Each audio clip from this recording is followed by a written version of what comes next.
simpleng luya at kayo po ay mapapaisip kung paano mangyayari po yon, pero kung hindi nyo ito gagawin ay hindi nyo po ito malalaman. Ito po isa sa mga subok na napakaswerte, basta't ikaw po ay may 100% na paniniwala sa mga gantong mga pamamaraan ay walang imposible mga bossing.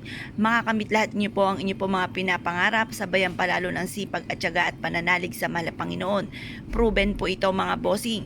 Ganito po inyo pong gagawin mga bossing, kumuha po kayo ng luya.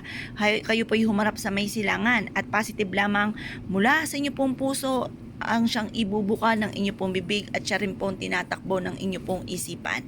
Ito pa mga bossing ko yung makakatulong upang sa ganon, mas higit po kayo na maka-attract ng swerte mga bossing. Proven po ito mga bossing, basta't may 100% kang paniniwala sa mga gantong mga pamamaraan mga bossing. Ang gagawin nyo lamang, harap na po kayo ng mga bandang alas 7 at ibibilad natin to hanggang alas 8. Mag-wish ng taimtim, mag-concentrate po kayo kasi pinaka-importante sa pag-wish yung nagko-concentrate ka. Hindi lumilipad ang inyo pong diwa kasi minsan may nagwi-wish pero iba naman ang tinatakbo ng inyo pong diwa. Kailangan kung anong sinasabi ng inyong kalooban ay ibinubukas sa bibig at yun rin po ang tumatakbo sa inyong isipan. Ngayon pa mga bossing, mag-wish na po kayo. Halimbawa, walang gamit na sana, direct to the point mga bossing para magkatotoo ka agad.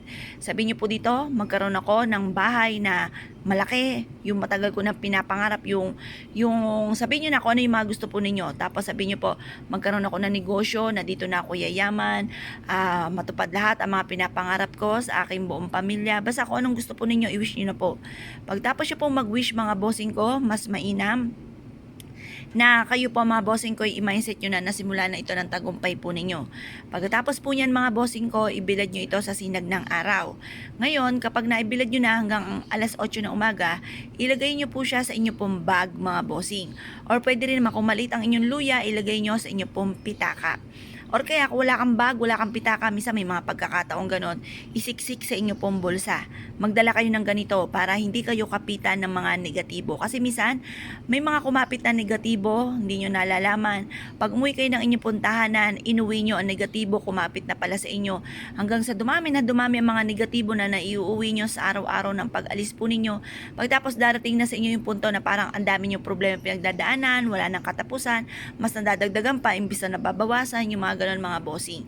Kaya mas may na meron kang laging dalahin na pantaboy na kamalasan para hindi ka kapitan ng mga kamalasan or ng mga negatibo mga bossing. Pwede rin naman na mag-ipit ka ng ganito sa ilalim ng inyo pong unan para magkaroon kayo ng masarap na tulog. Ang taong nagkaroon ng masarap na tulog, meron po siyang masayang gising, positibong gising, nasa mood po siya at siya po ay makakaisip ng tama. Kasi ang taong kakaunti ang tulog, hindi makaisip ng tama, masakit ang ulo, lutang, yung mga ganon mga bossing. Kaya kailangan makatulog ka ng mahimbing para makapag-isip ng tama. Ngayon pa mga bossing ko, kayo po naniwala at nais po itong gawin ay siya mga bossing ko. Good luck po, sige po lahat.